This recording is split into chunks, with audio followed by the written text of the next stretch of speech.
जलदाय मंत्री कन्हैयालाल चौधरी का औचक निरीक्षण हुआ। जयपुर शहर के विभिन्न दफ्तरों का उन्होंने निरीक्षण किया। सबसे पहले गांधीनगर दफ्तर पहुंचे जलदाय मंत्री। कंट्रोल रूम की कार्यप्रणाली को भी मंत्री ने देखा। ये तस्वीरें जहां आज जलदाय मंत्री कन्हैयालाल चौधरी औचक निरीक्षण पर निकले। जयपुर शहर के विभिन्न दफ्तरों का उन्होंने निरीक्षण किया।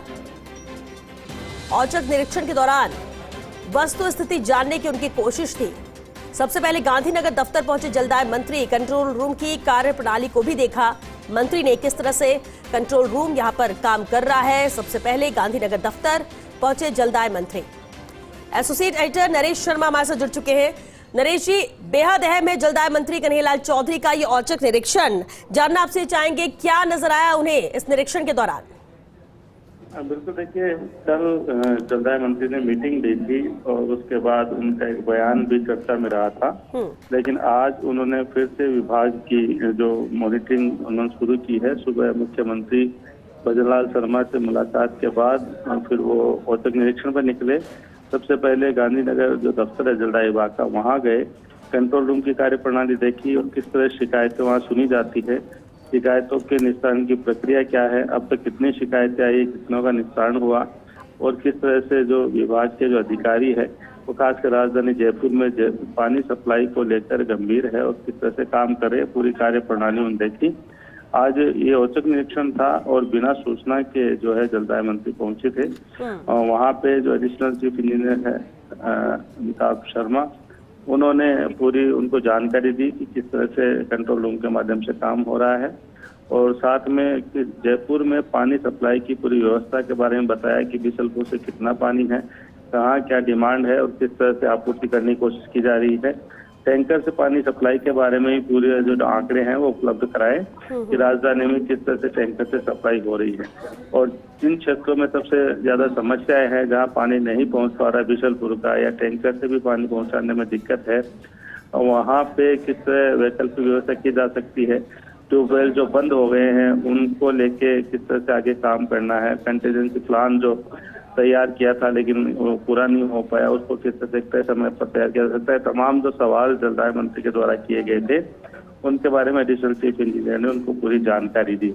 देखिए, औचक निरीक्षण जो है इसके दो कारण हैं। एक तो ये कि लगातार प्रदेश में पेयजल व्यवस्था गड़बड़ाई हुई है, लगातार फीडबैक मंत्री तक भी पहुंच रहा है, मुख्यमंत्री तक भी पहुंच रहा है। हालांकि अधिकारी जो है वो अपनी तरफ से ब्रीफ करते हैं, लेकिन आज कुछ जलदाय मंत्री ने सोचा कि वो खुद बिना किसी को बताए पूरी व्यवस्था को देखेंगे, चाहे वो पानी सप्लाई की हो, चाहे वो कंट्रोल रूम की हो या विभिन्न जो प्रोजेक्ट चल रहे हैं उनको लेके।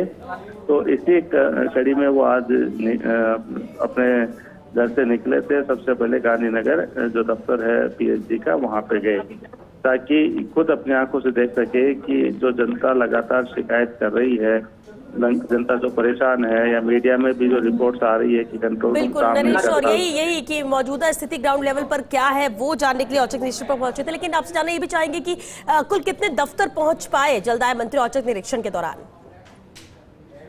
गांधीनगर दफ्तर जो है वो सबसे बड़ा दफ्तर है जयपुर का और वहाँ पे ही उन्होंने अभी तक निरीक्षण किया। उसके बाद जल भवन जाने का भी उनका कार्यक्रम हो सकता है। साथ में जो चार दीवारी इलाका है वहाँ पे भी वो कुछ निरीक्षण कर सकते हैं, लेकिन अभी उन्होंने वो बिना आगे की जानकारी दिए, बिना बताए वो गांधीनगर से निकले थे।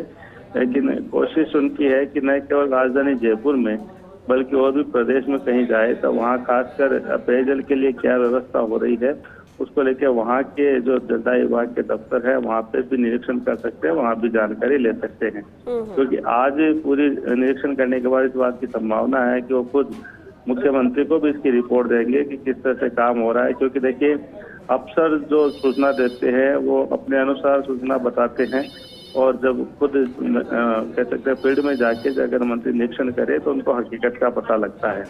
तो इसी कारण से खुद मंत्री ने वहां जाने का फैसला किया है और अलग अलग दफ्तर में जरूरी नहीं है कि आज जो तक निरीक्षण करे, आने वाले समय में भी, आने वाले दिनों में जैसे जैसे उनको समय मिलेगा वो और जगह भी जाके, चाहे वो निर्माण कार्य हो, चाहे वो टैंकर सप्लाई की व्यवस्था हो या फिर जो ट्यूबवेल की क्या स्थिति है और साथ में उन क्षेत्रों में जहाँ धरने प्रदर्शन हो रहे हैं, मटके फोड़े जा रहे हैं, जहाँ बाहरी इलाकों में पानी की ज्यादा समस्या, वहाँ के लोगों से मिल सकते हैं और किस तरह से इसका समाधान हो उसको लेके भी अधिकारियों से बातचीत करके कोई रास्ता निकाल सकते हैं।